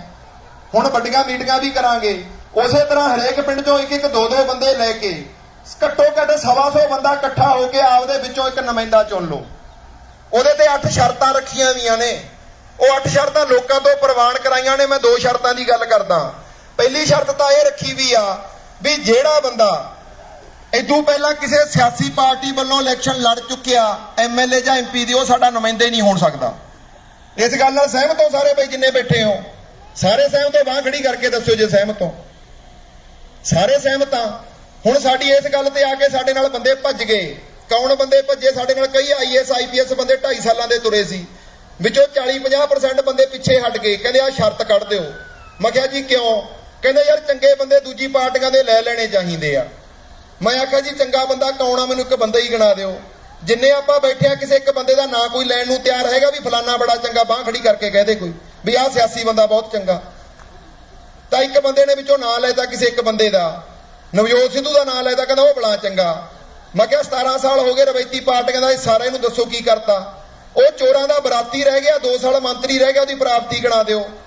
ਹੁਣ ਉਹ ਚੋਰਾਂ ਦੀ ਬਰਾਤ ਦਾ ਪ੍ਰਾਹੁਣਾ ਬਣ ਜੇ, ਮਤਲਬ ਸਿਰੇ ਬੰਨਲੇ ਮੁੱਖ ਮੰਤਰੀ ਬਣ ਜੇ, ਉਹ ਪੰਜਾਬ ਨਹੀਂ ਬਚਾ ਸਕਦਾ। ਕਿਉਂਕਿ ਪੰਜਾਬ ਨੂੰ ਬਚਾਉਣ ਵਾਸਤੇ ਬਾਈ ਜੀ ਘੱਟ ਤੋਂ ਘੱਟ 60 ਬੰਦੇ ਇਮਾਨਦਾਰ ਚਾਹੀਦੇ ਆ। 59 MLA ਮਗਰ ਖੜੇ ਹੋਣੇ ਚਾਹੀਦੇ ਆ। ਕਿੱਥੋਂ ਲੈ ਕੇ ਆਊ? ਜਦੋਂ ਤੁਸੀਂ ਇੱਕ ਬੰਦਾ ਮਾੜਾ ਲੈਨੇ ਹੋ ਨਾ ਆਪਦੇ ਨਾਲ, ਉਹ ਕੱਲਾ ਨਹੀਂ, ਉਹਦਾ ਨਾਲ ਪੂਰਾ ਦਾਜ ਲਿਆਉਂਦਾ। ਇੱਕ ਜਿਹੜਾ SHO ਨੂੰ ਜਿਹਨੇ ਧੌੜੀ ਲਾਈ ਉਹਦੇ ਨਾਲ ਰਹਿ ਕੇ ਉਹ ਵੀ ਨਾਲ ਆਊ। ਕਰਪਟ ਬੰਦੇ ਸਾਰੇ ਉਹਦੇ ਨਾਲ ਜੁੰਡਲੀ ਹੁੰਦੀ ਆ, ਉਹ ਸਾਰੇ ਤੁਹਾਡੇ ਨਾਲ ਆਉਣਗੇ। ਅਸੀਂ ਹੱਥ ਬੰਨ੍ਹ ਕੇ ਆਖਿਆ ਵੀ ਸਾਨੂੰ ਲੋੜ ਨਹੀਂ। ਜਿਹੜਾ ਚੰਗੇ ਕਿਰਦਾਰ ਵਾਲਾ ਆ ਕੇ ਸੇਵਾ ਕਰ ਲੇ, ਪਰ ਨੁਮਾਇੰਦਾ ਨਹੀਂ ਬਣ ਸਕਦਾ। ਦੂਸਰੀ ਗੱਲ ਇਹ ਆ ਵੀ ਜਿਹੜੇ ਨੇ ਨੁਮਾਇੰਦਾ ਬਣਨਾ ਉਹ ਬਿਨਾਂ ਤਨਖਾਹ ਤੋਂ ਆਊਗਾ, ਕੱਲੀ ਭੱਤਿਆਂ ਤੇ ਕੰਮ ਕਰੂਗਾ, ਤੇ ਬੁਢਾਪਾ ਪੈਨਸ਼ਨ ਜਿਵੇਂ ਬਜ਼ੁਰਗਾਂ ਦੀ ਲੱਗਣੀਆਂ ਉਹਦੇ ਪੈਨਸ਼ਨ ਲੱਗੇ ਉਹਨਾਂ ਦੀ, ਤੇ ਬਾਕੀ ਪੈਨਸ਼ਨਾਂ ਬੰਦ ਹੋਣ ਸਭ ਦੀਆਂ ਬਿਨਾਂ ਤਨਖਾਹ ਤੋਂ। 1972-73 ਤੋਂ ਪਹਿਲਾਂ ਕੀ ਆ, ਜਿਹੜੇ MLA ਹੁੰਦੇ ਸੀ ਤਨਖਾਹਾਂ ਨਹੀਂ ਲੈਂਦੇ ਸੀ, ਉਹ ਸਮਾਜ ਸੇਵੀ ਲੋਕ ਹੁੰਦੇ ਸੀ, ਉਹ ਸਿਆਸਤ ਕਰਦੇ ਸੀ, ਤੇ ਬੱਸਾਂ ਦੇ ਵਿੱਚ ਮੂਹਰਲੀਆਂ ਸੀਟਾਂ ਰਿਜ਼ਰਵ ਹੁੰਦੀਆਂ ਸੀ MLA ਵਾਸਤੇ। ਬਜ਼ੁਰਗਾਂ ਨੇ ਦੇਖੀਆਂ ਹੋਣਗੀਆਂ। ਸਾਨੂੰ ਉਹ ਬੰਦੇ ਤਰਾਸ਼ਣੇ ਪੈਣਗੇ, ਲਿਆਉਣੇ ਪੈਣਗੇ। ਹੁਣ ਕੇਜਰੀਵਾਲ ਕੀ ਕਹਿਣ ਲੱਗ ਗਿਆ? ਕਹਿੰਦਾ ਮੈਂ ਤਨਖਾਹਾਂ ਤਾਂ ਵਧਾਤੀਆਂ ਵੀ ਬੰਦਾ ਬੇਈਮਾਨੀ ਨਾ ਕਰੇ। ਬਾਦਲ ਕਿਆਂ ਕੋਲੇ 45,000 ਕਰੋੜ ਦੀ ਜਾਇਦਾਦ ਆ, ਫਿਰ ਉਹਨਾਂ ਨੂੰ ਕੀ ਲੋੜ ਆ ਲੁੱਟਣ ਦੀ? ਬਈ ਇਹ ਕੋਈ ਪੈਮਾਨਾ ਯਾਰ ਇਮਾਨਦਾਰੀ ਦਾ? ਜਿਹੜਾ ਬੰਦਾ ਸਾਫ਼ ਮਨ ਵਾਲਾ ਹੈਗਾ ਬਿਨਾਂ ਤਨਖਾਹ ਤੋਂ ਸੇਵਾ ਕਰ ਲੇ। 117 ਬੰਦੇ ਕੱਢਣੇ ਔਖੇ ਆ। ਤੁਹਾਡੇ ਪਿੰਡ ਚੋਂ ਬਥੇਰੇ ਬੰਦੇ ਘਰ ਲਾਉਂਦੇ ਹੋਣਗੇ ਬਈ, ਪਰ ਆਪਾਂ ਕੀ ਆ, ਦਾਨ ਵੀ ਗਲਤ ਦਿਸ਼ਾ 'ਚ ਲਾਈ ਜਾਂਦੇ ਆ। ਅਸੀਂ NGO ਕਲੱਬਾਂ ਨੂੰ, ਪਿੰਡਾਂ ਦਿਆਂ ਨੂੰ ਵੀ ਜ਼ੋਰ ਲਾ ਕੇ ਨਾਲ ਅਟੈਚ ਕਰ ਰਹੇ ਆ। ਕਈ ਭਰਾ ਤੁਹਾਡੇ ਜੋ ਬੈਠੇ ਆ, ਨੌਜਵਾਨ ਵੀਰ ਬੈਠੇ ਆ, ਬਈ ਤੁਸੀਂ ਕਰੋਨਾ 'ਚ ਸੇਵਾ ਬਹੁਤ ਕੀਤੀ ਹੋ, ਤੁਸੀਂ ਪਿੰਡ ਦੇ ਵਿੱਚ ਰਾਸ਼ਨ ਵੀ ਵੰਡਿਆ ਹੋ ਜਿੰਨੇ ਭਰਾ ਬੈਠੇ ਹੋ। ਪਰ ਮੈਂ ਤੁਹਾਨੂੰ ਇੱਕ ਦੱਸਦਾ ਵੀ ਜਿਹੜਾ ਆਪਾਂ ਕੰਮ ਕਰਦੇ ਆ ਨਾ, ਆਪਾਂ ਸਰਕਾਰ ਦੀਆਂ ਨਲਾਇਕੀਆਂ ਲੁਕਾਉਣ ਦਾ ਕੰਮ ਕਰੀ ਜਾਂਦੇ ਆ। ਕਿਵੇਂ ਕਰਦੇ ਆ? ਪੰਜਾਬ ਦੇ ਵਿੱਚ ਜੇ ਆਪਾਂ ਰਾਸ਼ਨ ਨਾ ਵੰਡਦੇ, ਇੱਕ ਵੀ ਬੰਦਾ ਭੁੱਖ ਨਾਲ ਨਹੀਂ ਮਰਦਾ ਸੀ। ਲੋਕ ਸੜਕਾਂ ਦੇ ਆ ਕੇ ਜਲੂਸ ਕੱਢਦੇ। ਸਾਡੇ ਮਹਿਕਮੇ ਦੀ ਗੱਲ ਦੱਸਦਾ ਮੈਂ, ਫੂਡ ਸਪਲਾਈ ਸੀ। ਹੁਣ ਫੂਡ ਸਪਲਾਈ ਦੇ ਵਿੱਚ ਹੁੰਦਾ ਕੀ ਸੀ? ਸਭ ਤੋਂ ਵੱਧ ਕਿੱਟਾਂ ਪੈਕ ਕਰਾਈਆਂ ਗਈਆਂ 10-10 ਕਿਲੋ ਆਟੇ ਦੀਆਂ, ਪਈਆਂ 'ਚ ਸੁੰਡ ਪੈ ਗਈਆਂ। ਸਾਡੇ ਇੰਸਪੈਕਟਰ ਤੇ ਮਹਿਕਮਾ ਰੱਜ ਕੇ ਖਾਤਾ ਉਹਨੇ। ਵੰਡਣ ਦੀ ਲੋੜ ਹੀ ਨਹੀਂ ਪਈ, ਕਿਉਂਕਿ ਤੁਸੀਂ ਪਹਿਲਾਂ ਹੀ ਵੰਡਤੀਆਂ ਸੀ। ਲੋਕਾਂ ਨੇ ਮੰਗ ਨਹੀਂ ਕੀਤੀ, ਸਾਰਾ ਛਕ ਛਕਾ ਗਏ। ਐਡਾ ਵੱਡਾ ਗਬਨ ਹੋਇਆ ਕਰੋਨਾ 'ਚ। ਮਾਸਕ ਅਸੀਂ ਵੰਡਤੇ, ਉਹ ਕੰਮ ਸਰਕਾਰ ਦੇ ਸੀ। ਆਪਾਂ NGO ਕਲੱਬ ਸਰਕਾਰ ਦੀਆਂ ਨਲਾਇਕੀਆਂ ਲੁਕਾਉਣ ਤੇ ਲੱਗੇ ਪਏ ਆ। ਯਾਰ ਚੱਜ ਦਾ ਕੰਮ ਆਪਾਂ ਵੀ ਨਹੀਂ ਕਰਦੇ। ਕੱਲੇ ਈਗੋ ਨੂੰ ਪੱਠੇ ਪਾਉਣੇ ਆ, ਫੋਟੋਆਂ ਕਰਾ ਲੈਂਦੇ ਆ। ਇਹ ਅਸਲੀਅਤ ਆ। ਸਾਨੂੰ ਅਸਲ ਦੇ ਵਿੱਚ ਪੂਰੀ ਦੁਨੀਆ ਦੇ ਵਿੱਚ ਬਾਹਰਲੇ ਮੁਲਕਾਂ 'ਚ ਜਿਹੜੇ NGO ਕਲੱਬ ਕੰਮ ਕਰਦੇ ਆ ਨਾ, ਉਹ ਸਮਾਜ ਨੂੰ ਚੇਤਨ ਕਰਦੇ ਆ, ਸਮਾਜ ਨੂੰ ਜਗਾਉਂਦੇ ਆ। ਅਸਲ ਕੰਮ ਸਾਡਾ ਉਹ ਆ। ਤੇ ਆਪਾਂ ਸਰਕਾਰ ਦੀਆਂ ਨਲਾਇਕੀਆਂ ਲੁਕਾਉਣ ਤੇ ਲੱਗੇ ਪਏ ਆ ਸਾਰੇ NGO ਕਲੱਬ। ਉਹਨਾਂ ਨੂੰ ਵੀ ਬੇਨਤੀ ਕਰਦੇ ਆ, ਕਲੱਬ ਵਾਲੇ ਵੀਰਾਂ ਨੂੰ, ਆਪਾਂ ਟੂਰਨਾਮੈਂਟ ਕਰਾ ਕੇ ਬਹਿ ਜਾਂਦੇ ਆ, ਤੇ ਟੂਰਨਾਮੈਂਟ 'ਚ ਵਰਤਾਰਾ ਕੀ ਵਾਪਰਦਾ? 4 ਲੱਖ ਰੁਪਇਆ ਪਿੰਡ, 5 ਲੱਖ ਰੁਪਇਆ ਪਿੰਡ ਇਕੱਠਾ ਕਰੂ, ਤੇ 10,000 ਦੀ ਪਰਚੀ ਪਿੱਛੇ ਸੱਦ ਲੈਂਦੇ ਆ ਸੜਿਆ ਬੰਦਾ, ਚੀਫ ਗੈਸਟ ਬੁਲਾ ਕੇ ਬਹਿ ਜਾਂਦੇ ਆ। ਉਹ ਵੀ ਐ ਨਹੀਂ ਪਤਾ ਅਨਾਉਂਸ ਕਰ ਜੇ ਮੁੜ ਕੇ ਦੇਵੇ ਵੀ ਨਾ। ਬਾਲੇ ਪਿੰਡਾਂ 'ਚ ਆਹੀ ਹੁੰਦਾ ਲੀਡਰਾਂ ਦਾ। ਯਾਰ ਕਿਉਂ ਆਪਾਂ ਉਹਨਾਂ ਦੇ ਮਗਰ ਲੱਗੇ ਆ? ਹੁਣ ਇੱਕ ਬੇਨਤੀ ਕਰਦੇ ਆ ਵੀ ਕਰਨਾ ਕੀ, ਉਹ ਗੱਲ ਸਮਝਿਓ। ਸਾਰੇ ਲੋਕਾਂ ਨੇ ਸਿਰ ਜੋੜ ਕੇ ਆਪਦੀ ਇੱਕ ਧਿਰ ਤਿਆਰ ਕਰਨੀ ਆ। ਹੁਣ ਮੈਂ ਪੰਜਾਬ ਦੇ ਵਿੱਚ ਇਨਕਲਾਬ ਉੱਠਦੇ ਬਹੁਤ ਦੇਖ ਲਿਆ, ਆਪਦੀ ਸੁਰਤ 'ਚ ਸਾਡੇ ਲੋਕਾਂ 'ਚ ਕਮੀ ਕੋਈ ਨਹੀਂ। ਆਪਾਂ ਮਾੜੇ ਲੋਕਾਂ ਨੂੰ ਕਹਿ ਦਿੰਨੇ ਆ। ਮੈਂ ਆਪਦੀ ਸੁਰਤ 'ਚ 3 ਇਨਕਲਾਬ ਬਾਪੂ ਜੀ ਉੱਠਦੇ ਦੇਖੇ ਆ। ਪਹਿਲਾ ਇਨਕਲਾਬ ਉੱਠਿਆ ਸੀ, ਉਹ ਲੈ ਕੇ ਆਇਆ ਲੋਕ ਭਲਾਈ ਪਾਰਟੀ ਰਾਮੂ ਵਾਲੀਆ ਲੈ ਕੇ ਆ ਗਿਆ, ਤੇ ਤੁਹਾਡੇ ਪਿੰਡ 'ਚੋਂ ਵੀ ਚੰਗੇ ਲੋਕ ਨਾਲ ਤੁਰੇ ਹੋਣਗੇ, ਮਾੜੇ ਨਹੀਂ ਹੋਣੇ, ਮੈਂ ਦਾਅਵਾ ਕਰਦਾ, ਮੈਂ ਦੇਖ ਲਏ। ਉਸ ਤੋਂ ਬਾਅਦ ਪੀਪੀਪੀ ਮਨਪ੍ਰੀਤ ਬਾਦਲ ਨੇ ਬਣਾ ਲਈ। 4 ਲੱਖ ਬੰਦਾ ਘਰੋਂ ਰੱਟੀਆਂ ਬੰਨ ਕੇ ਮਗਰ ਵਗ ਗਿਆ। ਮੈਂ ਮਗਰ ਗਿਆ ਸੀ, ਤੁਹਾਨੂੰ ਮੈਂ ਸਪਸ਼ਟ ਦੱਸ ਦਿੰਦਾ। 4 ਲੱਖ ਲੋਕ ਮਗਰ ਵਗ ਗਏ ਉਹਦੇ ਮਗਰ। ਇੱਕ ਬਜ਼ੁਰਗ ਨੇ ਸੰਗਰੂਰ ਮੇਰੀ ਨਾ ਬਾਹ ਫੜ ਲਈ, ਮੈਂ ਬੋਲੀ ਜਾਂਦਾ ਸੀ, ਬੈਠਾ ਸੀ, ਮੈਨੂੰ ਕਹਿੰਦਾ ਸ਼ੇਰੇ ਇੱਕ ਗੱਲ ਕਰ ਲਾ। ਮੈਂ ਕਿਹਾ ਬਾਪੂ ਦੱਸ। ਕਹਿੰਦਾ ਮੈਂ ਹੈਗਾ ਤਾਂ ਅਨਪੜ੍ਹ, ਪਰ ਇੱਕ ਗੱਲ ਦੱਸਦਾ ਮਨਪ੍ਰੀਤ ਬਾਦਲ ਦੀ। ਮੈਂ ਕਿਹਾ ਕੀ? ਕਹਿੰਦਾ ਕੀ ਕੀਤੀ ਮਨਪ੍ਰੀਤ ਬਾਦਲ ਨੇ? ਇੱਕ ਥੋੜੀ ਜੀ ਗੱਲ ਸੁਣਾਉਣਾ। ਮੈਂ ਕਿਹਾ ਬਾਪੂ ਦੱਸੋ। ਕਹਿੰਦਾ ਕੋਈ ਜ਼ਿਮੀਂਦਾਰ ਨਾਲ ਬਲਦ ਜੋੜੀ ਬੈਠਾ ਸੀ, ਹਲਾਂ ਪਾ ਰੱਖੀ ਸੀ, ਹਲ ਜੋੜਿਆ ਹੋਇਆ ਸੀ, ਤੇ 2 ਬਲਦ ਦੇ ਹੱਕਦੇ ਤੋਂ ਕੀ ਅੱਧੀ ਹਲਾਂ 'ਚ ਜਾ ਕੇ ਇੱਕ ਬਲਦ ਕਹਿੰਦਾ ਥੱਲੇ ਬਹਿ ਗਿਆ, ਤੇ ਜਿਹੜਾ ਖੜਾ ਬਲਦ ਸੀ ਜ਼ਿਮੀਂਦਾਰ ਨੇ ਕੀ ਆ ਸੋਟੀ ਚੱਕੀ ਤੇ ਖੜੇ ਬਲਦ ਨੂੰ ਕੁੱਟਣ ਲੱਗ ਗਿਆ, ਤੇ ਕੁੱਟ-ਕੁੱਟ ਕੇ ਬੁਰਾ ਹਾਲ ਕਰਤਾ। ਕੋਲ ਦੀ ਬਜ਼ੁਰਗ ਲੰਘਿਆ ਜਾਂਦਾ ਸੀ ਬਾਪੂ ਜੀ ਤੁਹਾਡੇ ਵਰਗਾ, ਉਹਨੇ ਦੇਖਿਆ ਵੀ ਯਾਰ ਖੜਾ ਹੋਇਆ ਤੇ ਕੁੱਟੀ ਕੀ ਆ, ਬੈਠਾ ਦੂਜਾ ਤੇ ਕੁੱਟੀ ਖੜੇ ਨੂੰ ਜਾਂਦਾ। ਉਹਨੂੰ ਜਾ ਕੇ ਕਹਿੰਦਾ ਭਲਿਆ ਮਾਨਸਾ, ਬੈਠਾ ਹੋਇਆ ਤੇ ਤੂੰ ਕੁੱਟੀ ਖੜੇ ਨੂੰ ਜਾਣਾ, ਰੌਲਾ ਕੀ ਆ? ਹੁਣ ਜ਼ਿਮੀਂਦਾਰ ਸੀ ਸਿਆਣਾ, ਉਹ ਕਹਿੰਦਾ ਬਾਪੂ ਜੀ ਅਸਲ ਕਸੂਰਵਾਰ ਇਹੀ ਆ ਜਿਹੜਾ ਖੜਾ। ਕਹਿੰਦਾ ਕਿਵੇਂ? ਕਹਿੰਦਾ ਜਿਹੜਾ ਬੈਠਾ ਨੇ ਸਾਲਾ ਦੀ ਸਲਾਹ ਨਾਲ ਹੀ ਬੈਠਾ। ਤੇ ਕਹਿੰਦਾ ਮਨਪ੍ਰੀਤ ਬਾਦਲ ਆਈ ਅੱਡ ਹੋਇਆ ਸੀ ਕਿ ਨਹੀਂ ਹੋਇਆ ਸੀ? 7% ਵੋਟ ਖਰਾਬ ਕਰਤੀ ਬਾਈ ਜੀ ਸਰਕਾਰਾਂ ਫੇਰ ਉਹਨਾਂ ਦੀਆਂ। ਹੁਣ ਕੀ ਆਪਦਾ ਜਵਾਈ ਉਦੇਸ਼ ਪ੍ਰਤਾਪ ਸਿੰਘ ਕੈਰੋਂ ਭੇਜਤਾ ਆਮ ਆਦਮੀ ਪਾਰਟੀ 'ਚ। ਯਾਰ ਆਪਦੇ ਉੜਵੇਂ ਕੋੜਵੇਂ ਨਾਲ ਹੀ ਸਾਡੇ ਤੇ ਰਾਜ ਕਰ ਗਏ, ਆਪਦੇ ਉੜਵੇਂ ਕੋੜਵੇਂ ਨਾਲ ਜਾਂ ਕੌਲੀ ਚੱਟਾਂ ਨਾਲ ਕਰੀ ਜਾਂਦੇ ਆ। ਹੁਣ ਤੁਹਾਨੂੰ ਬੇਨਤੀ ਕਰਦਾ, ਜੇ ਧੀਆਂ ਪੁੱਤਾਂ ਦੇ ਸਕੇ ਹੋ, ਅਸੀਂ ਕੀ ਆ, ਅਸੀਂ ਲੋਕ ਇਕੱਠੇ ਨਹੀਂ ਹੁੰਦੇ, ਨਾਲੇ ਸਾਰਾ ਕੁਝ ਜਾਣਦੇ ਆ। ਹੁਣ ਰੌਲਾ ਕੀ ਆ ਵੀ ਲੜਨ ਵਾਲੇ ਪੰਜਾਬ 'ਚ ਲੱਖਾਂ ਲੋਕ ਬੈਠੇ ਆ, ਪਰ ਉਹ ਇਕੱਠੇ ਨਹੀਂ, ਕੱਲੀ ਸਮੱਸਿਆ ਨਾਲ ਜੂਝੀ ਜਾਂਦੇ ਆ। ਪਰ ਸਾਰੀਆਂ ਸਮੱਸਿਆਵਾਂ ਦੀ ਜੜ ਕੀ ਆ? ਰਾਜਨੀਤੀ ਆ। ਹਰੇਕ ਸਮੱਸਿਆ ਦੀ ਜੜ ਪੰਜਾਬ ਦੀ ਰਾਜਨੀਤੀ ਆ ਬਈ। ਤੇ ਉੱਥੇ ਅਸੀਂ ਕਰਨ ਨੂੰ ਕੁਝ ਤਿਆਰ ਨਹੀਂ, ਕੱਲੇ ਲੜਾਈ ਲੜ ਕੇ ਹੰਭ ਕੇ ਦੇਖ ਲਿਆ। ਤਾਂ ਹੁਣ ਇੱਕ ਗੱਲ ਸਮਝ ਆ ਗਈ ਵੀ ਸਾਨੂੰ ਕੀ ਆ, ਜਿਹੜੇ ਬੰਦੇ ਸਾਰੇ ਸਮਝ ਗਏ ਗੱਲ, ਉਹਨਾਂ ਨੂੰ ਇਕੱਠੇ ਕਰ ਲਗੇ। ਹੁਣ ਲੜਨ ਵਾਲੇ ਬਹੁਤਾ ਪਰ ਇਕੱਠੇ ਨਹੀਂ, ਸਾਨੂੰ ਲੁੱਟਣ ਵਾਲੇ ਬੰਦੇ ਅੱਡ-ਅੱਡ ਪਾਰਟੀਆਂ 'ਚ ਹੋ ਕੇ ਸਾਰੇ ਇਕੱਠੇ ਆ। ਇਹ ਗੱਲ ਨਾਲ ਸਹਿਮਤ ਹੋ ਸਾਰੇ ਨਾ, ਵੀ ਸਾਰੇ ਅੱਡ-ਅੱਡ ਪਾਰਟੀਆਂ 'ਚ ਹੋ ਕੇ ਇਕੱਠੇ ਆ। ਆਪਾਂ ਇਹਨਾਂ ਪਿੱਛੇ ਡਲੇ ਖੜਕਾਉਣੇ ਆ, ਇਕੱਠੇ ਪੈਗ ਖੜਕਾਉਂਦੇ ਆ। ਸਹਿਮਤ ਹੋਏ ਗੱਲ ਨਾਲ ਸਾਰੇ? ਸਹਿਮਤ ਹੋ ਵੀਰੇ? ਤਾਂ ਸਾਰਾ ਕੁਝ ਪਤਾ ਲੱਗਿਆ ਖੜਾ, ਚਾਨਣ ਹੋਇਆ ਪਿਆ। ਪਰ ਰੌਲਾ ਕੀ ਹੈ ਵੀ ਅਸੀਂ ਅਗਵਾਈ ਕਰਨ ਨੂੰ ਆਪਦੀ ਆਪ ਤਿਆਰ ਨਹੀਂ। ਅਸੀਂ ਭਾਲਦੇ ਆ ਬਾਹਰੋਂ ਘੋੜੇ ਵਾਲਾ ਰਾਜਕੁਮਾਰ ਆਊ ਖੜਾ ਛਡਾਉਣ। ਤੁਹਾਨੂੰ ਇੱਕ ਬੇਨਤੀ ਕਰਦਾ, ਇੱਕ ਤਰੀਕਾਕਾਰ ਸਾਂਝਾ ਕਰਨ ਆਇਆ ਸੀ ਕਿ ਕੀ ਆ ਇਹ ਫਾਰਮੂਲਾ ਜਿਹੜਾ ਹੈਗਾ ਮੇਰੀ ਇਕੱਲੇ ਦੀ ਸਮਝ ਨਹੀਂ, ਹਜ਼ਾਰਾਂ ਲੋਕਾਂ ਨੇ ਇਕੱਠੇ ਹੋ ਕੇ ਵਿਦਵਾਨਾਂ ਨੂੰ ਨਾਲ ਲੈ ਕੇ ਤਰੀਕਾਕਾਰ ਘੜਿਆ ਜੀ, 'ਚ ਬੰਦੇ ਦੀ ਕੋਈ ਔਕਾਤ ਨਹੀਂ ਰੱਖੀ। ਹਰ ਹਲਕੇ 'ਚ 125 ਘੱਟੋ ਘੱਟ ਬੰਦਾ ਇਕੱਠਾ ਹੋ ਕੇ ਆਪਦਾ ਬੰਦਾ ਟਿੱਕੇ। ਉਹ ਇਕੱਠਾ ਹੋ ਕੇ ਫਿਰ ਆਪਦੇ ਵਿੱਚੋਂ ਇੱਕ ਕੀ ਆ ਨੁਮਾਇੰਦਾ ਚੁਣ ਕੇ ਉਹਦੀ ਇਲੈਕਸ਼ਨ ਖੁਦ ਲੜਨ। ਉਹ ਬੰਦੇ ਦਾ ਰੁਪਈਆ ਖਰਚ ਨਹੀਂ ਹੋਣ ਦੇਣਾ, ਤੇ ਉਹਨੂੰ ਰੁਪਈਆ ਕਿਤੋਂ ਫੜਨ ਵੀ ਨਹੀਂ ਦੇਣਾ, ਵੀ ਸ਼ਰਤ ਹੋਵੇ। ਤੁਸੀਂ ਸੋਚ ਨਹੀਂ ਸਕਦੇ ਬਈ ਨਵੇਂ ਇਨਕਲਾਬੀਆਂ ਨੇ ਕਿੱਡਾ ਫੰਡ ਇਕੱਠਾ ਕੀਤਾ। ਮੇਰਾ ਦਿਮਾਗ ਹੱਲ ਗਿਆ। ਮੈਂ ਸਪੋਰਟ ਕੀਤੀ ਸੀ ਸਰਕਾਰੀ ਮੁਲਾਜ਼ਮ ਦੀ, ਸੋਚਿਆ ਸੀ ਬਦਲ ਆਊ, ਪਰ ਖਲੀਲ ਜਬਰਾਨ ਨੇ ਇੱਕ ਗੱਲ ਕਹੀ ਆ, ਕਹਿੰਦਾ ਸਭ ਤੋਂ ਵਧੀਆ ਖੁਰਕ ਬੰਦਾ ਆਪਦੇ ਹੱਥ ਨਾਲ ਹੀ ਕਰ ਸਕਦਾ, ਤੁਹਾਨੂੰ ਆਪ ਕਰਨੀ ਪਊ। ਐਵੇਂ ਦੂਜੇ ਤੇ ਕੀ ਆ ਦਿੱਲੀ ਵਾਲੇ ਦੇ ਨਾਲ ਖੜਾ ਛੱਡ ਦਿਓ। ਹੁਣ ਰੌਲਾ ਕੀ ਕੀਤਾ, ਕੀ ਮੈਂ ਤੱਕ ਲਾਉਂਦਾ ਸੀ ਵੀ ਇੰਨਾ ਫੰਡ ਇਕੱਠਾ ਹੋਇਆ ਹੋਊ, ਮੇਰੀ ਤੱਕ ਬਾਹਲੀ ਛੋਟੀ ਰਹਿ ਗਈ ਬਾਪੂ ਜੀ। ਇੱਕ ਬੰਦੇ ਨੇ ਦੱਸਿਆ, ਰਾਜ ਭਨੋਟ ਨਾਂ ਦਾ ਬੰਦਾ, ਕਹਿੰਦਾ 80 ਕਰੋੜ ਤਾਂ ਅਸੀਂ ਭੇਜਿਆ ਸੀ ਇਕੱਲੇ USA ਜੋ ਗਰੁੱਪ ਨੇ ਆਮ ਆਦਮੀ ਪਾਰਟੀ ਨੂੰ, ਤੇ ਜੇ ਸਾਰਾ ਜੋੜ ਲਾਣੋ ਤੁਸੀਂ ਸੋਚ ਨਹੀਂ ਸਕਦੇ ਵੀ ਕਿੰਨਾ ਫੰਡ ਡਿੱਗਿਆ ਹੋਊ। ਤੇ ਰੁਪਈਆ ਇੱਕ ਵੀ ਨਹੀਂ ਲੱਗਿਆ, ਆਪਾਂ ਮੁਫਤ 'ਚ MLA ਬਣਾਏ ਆ। ਸੰਗਰੂਰ ਜ਼ਿਲ੍ਹੇ 'ਚ ਆਮ ਆਦਮੀ ਪਾਰਟੀ ਵਾਲਾ ਬਾਹ ਖੜੀ ਕਰਕੇ ਬੋਲਦਾ ਮੈਨੂੰ, ਕਹਿੰਦਾ ਰੁਪਿੰਦਰ ਸਿੰਘ ਲੋਕ ਬਕਾਊ ਆ। ਮੈਂ ਕਿਹਾ ਸ਼ਰਮ ਮੰਨਿਆ ਕਰੋ, ਇਹ ਲੋਕ ਬਕਾਊ ਨਹੀਂ ਹੈਗੇ, ਲੀਡਰ ਬਕਾਊ ਨੇ। ਜੇ ਲੋਕ ਬਕਾਊ ਹੁੰਦੇ 2014 'ਚ 4 member parliament Aam Aadmi party ਦੇ ਜਿੱਤਦੇ ਨਹੀਂ ਸੀ ਬਾਪੂ ਜੀ। ਜੇ ਲੋਕ ਬਕਾਊ ਹੁੰਦੇ, ਅੱਜ ਵਿਰੋਧੀ ਧਿਰ ਦੇ ਵਿੱਚ ਕੀ ਆਪਾਂ ਨੇ MLA ਇਹਨਾਂ ਦੇ ਹੋਣੇ ਨਹੀਂ ਸੀ ਆਮ ਆਦਮੀ ਪਾਰਟੀ ਦੇ। ਤੁਹਾਡੇ ਇੱਥੋਂ ਵੀ ਕੀ ਆ ਵੋਟਾਂ ਪਈਆਂ ਨੇ, ਬਿੱਟੀ ਨੂੰ ਪਈਆਂ ਹੀ ਨੇ। ਦੱਸੋ ਕਿਹਨੇ ਸ਼ਰਾਬ ਤੇ ਪੈਸਾ ਵੰਡਿਆ? ਕਿਸੇ ਨੇ। ਤੇ ਕਿਰਦਾਰ ਤੁਸੀਂ ਸਾਰੇ ਜਾਣਦੇ ਹੋ, ਮੈਂ ਤਾਂ ਸ਼ਰੇਆਮ ਕਹਿਣਾ ਵੀ ਕਹੇ ਜੇ ਕਿਰਦਾਰ ਮੂਹਰੇ ਲਾਏ ਸਾਡੇ ਉਹਨਾਂ ਨੇ। ਤੇ ਇਸ ਕਰਕੇ ਹੁਣ ਜਿਹੜੀ ਅਗਲੀ ਲੜਾਈ ਲੜਨੀ ਆ, ਉਹ ਲੋਕਾਂ ਨੂੰ, ਸਧਾਰਨ ਲੋਕਾਂ ਨੂੰ ਲੜਨੀ ਪਊ। ਸਾਡੇ ਕੋਲੇ ਚਿਹਰੇ ਹੈ ਨਹੀਂ, ਤੇ ਚਰਿੱਤਰ ਲੋਕਾਂ 'ਚ ਬਹੁਤ ਬੈਠਿਆ, ਤੁਹਾਨੂੰ ਆਪਦੇ 'ਚੋਂ ਚਰਿੱਤਰ ਕੱਢਣੇ ਪੈਣਗੇ। ਕਿਹੜੇ ਲੀਡਰ ਕੋਲੇ 10-20 ਕਿਰਦਾਰ ਵਾਲੇ ਬੰਦੇ ਹੈਗੇ ਮੈਨੂੰ ਇਹ ਦੱਸੋ। ਤੁਹਾਡੇ ਹਲਕੇ ਦੇ ਕਿਸੇ ਲੀਡਰ ਕੋਲੇ 10 ਬੰਦੇ ਹੈਗੇ ਕਿਰਦਾਰ ਵਾਲੇ?